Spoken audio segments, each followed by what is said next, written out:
semana más, bienvenidos a todos a nuestro apartado Flores y Plantas, apartado que hacemos conjuntamente con el vivero municipal Pinares de Torremolinos, que es justamente donde nos encontramos. Saludamos y damos los buenos días a José Ramón Martínez, el técnico municipal. Buenas tardes. Buenos días. Buenos días. Vamos a hablar hoy de una planta muy especial, los helechos, Sí. y según creo, tiene una antigüedad de muchísimos millones de años. Pues efectivamente, estamos ante un grupo de plantas muy antiguas. Se conoce con el nombre de pteridofitas, es decir, plantas que no poseen semillas porque particularmente los helechos se reproducen, pues como todos sabemos, por esporas, ¿no? En el caso que nos ocupa hoy le queremos dar importancia porque cada vez más se están utilizando como planta de interior.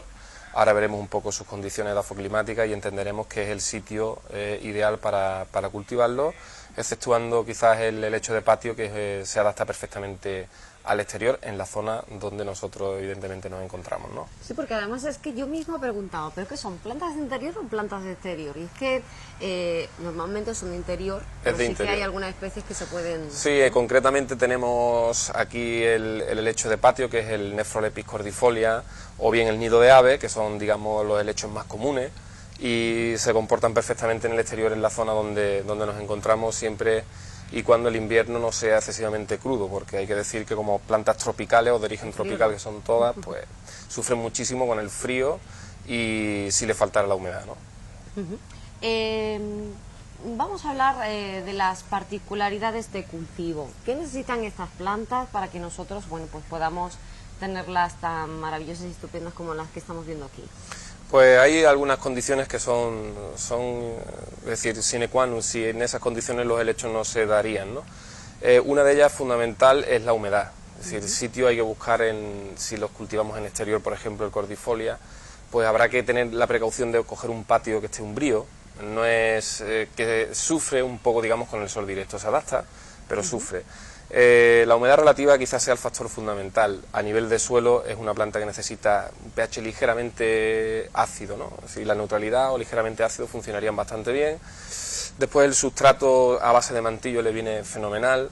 Yo diría que el sustrato ideal podríamos componerlo pues con mantillo, una parte importante de turba rubia que nos garantizará un poquito el pH ese ligeramente ácido, y cuando tengamos la ocasión de fertilizarlos, pues hacerlos con fertilizantes que tengan reacción ácida.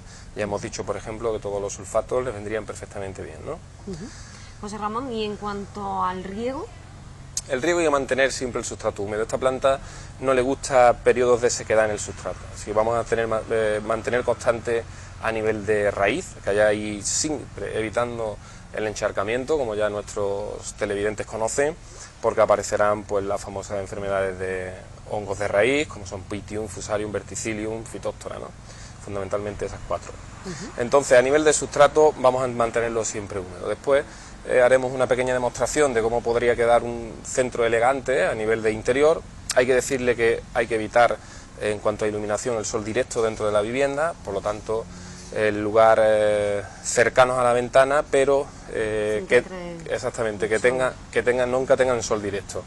Un sitio donde así a bote pronto podrían funcionar, hay algunos cuartos de baño que tienen posibilidad de tener plantas dentro, porque normalmente ahí hay humedad, entonces es una planta que te lo agradecerá enormemente el tener humedad, ¿no? De hecho, si no tuviéramos esa humedad, hay que estar pendiente y rociar agua, a ser posible, destilada sobre sus hojas, que hay que decir que en el caso de los helechos la hoja se denomina fronde, ¿no? Relativamente fácil de reproducirlo, es decir, en primavera, por el envés de la hoja, dará unos cuerpos fructíferos, aparecerán unas especies de bolitas marrones, donde dentro están las esporas. Eso se recogen una vez que estén maduras. La forma de detectar que estén maduras, pues cuando empiezan a aparecer de color negruzco, primero son marrones, después se transforman en negro, ahí ponemos un papel, por ejemplo, blanco debajo, sacudimos y recogemos esporas. O sea que saldrán bolitas. Sí, por detrás, en el envés de la hoja, justo en la nerviación central, ¿vale? Ahí empezarán a aparecer unos cuerpos fructíferos que se llaman soros, y dentro de esos soros hay como una especie de semilla que en realidad no son semillas, son esporas, ¿no? Y entonces la forma de reproducir los helechos es mediante esporas, ¿vale? Si alguien que nos está viendo, que viene al vivero municipal Pinares de Torremolinos y se lleva uno de estos helechos, ¿cuántas veces recomendarías tú que...? ¿2 veces el riego en semana? Bueno, en la época que estamos ahora, 2 veces, incluso 3, ¿no? Porque tener en cuenta que octubre se parece mucho a la primavera, ¿no? Nuestro otoño es muy parecido a la primavera y hay días que verdaderamente hace calor, ¿no? La evaporación es bastante intensa y en ese momento habrá que restituir agua. Es decir, el sustrato, si tú tocas, todos están con el sustrato muy húmedo, ¿no? Sí. Es la forma de mantenerlo en el vivero de forma aceptable para que la gente pues se los pueda llevar con garantías, ¿no? Después hay algunos que sufren más con la intensidad, con la humedad relativa que sea demasiado baja. Por ejemplo, el Asplenium pues nos va a dar problemas seguro en el momento que le falte humedad en la hoja, ¿no?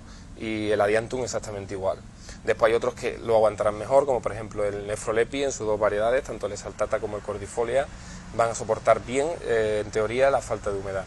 Pero si tenemos que localizarlos en el exterior, bajo copas de árboles, por ejemplo, sería una buena opción, y si están protegidos aquí en nuestra zona de los vientos de poniente, que es el famoso terral, pues el terral es lo que se los carga, ¿no? Entonces, en sitios protegidos siempre de ese viento tan seco, ¿no? José Ramón, tenemos aquí una gran variedad de especies. Si te parece, vamos a ir comentando un poquito algunas de ellas. Como siempre, pues tenemos distintos orígenes, pero todos están enmarcados dentro de esa franja entre el subtrópico y el trópico, donde evidentemente las condiciones tropicales son las originarias de estas plantas y por lo tanto la forma, digamos, en la que se parecen más, pues cultivarlas en el interior, ¿no? Tenemos la gran ventaja de que tenemos un clima bastante benévolo en el invierno, donde es muy raro que se lleguen a los 0 grados y consecuentemente el helecho se parará, pero no se irá, ¿no? En ese caso, pues podemos empezar por los más cotidianos, que son los Nefrolepis, ¿no? Por cierto, están preciosos. Están muy bonitos, sí. Esta es su variedad Exaltata, ¿vale? Con porte colgante, tal como pueden verlos aquí, ¿vale? Es un helecho, digamos, más tierno, menos rústico que el Cordifolia, el Nefrolepis cordifolia, que es este que tenemos aquí, el famoso helecho de patio, ¿vale? El porte más erguido, ¿no? Efectivamente. Es un porte más arbustivo. Hay que decir que estas especies de rizoma son en realidad los tallos, ¿no? Que vienen desde las raíces hasta arriba formando la copa de la planta, ¿no? Entonces, en ambos casos, los Nefrolepis son muy utilizados. Yo creo que ha sido el helecho que, digamos, ha animado a los productores a que se sigan cultivando otros que ahora veremos, y el que, pues yo recuerdo perfectamente en los tiempos antiguos, donde mi abuela tenía gran cantidad de Nefrolepis de helecho en el patio, ¿no? Y este se adapta perfectamente a las condiciones exteriores de nuestra zona, ¿vale?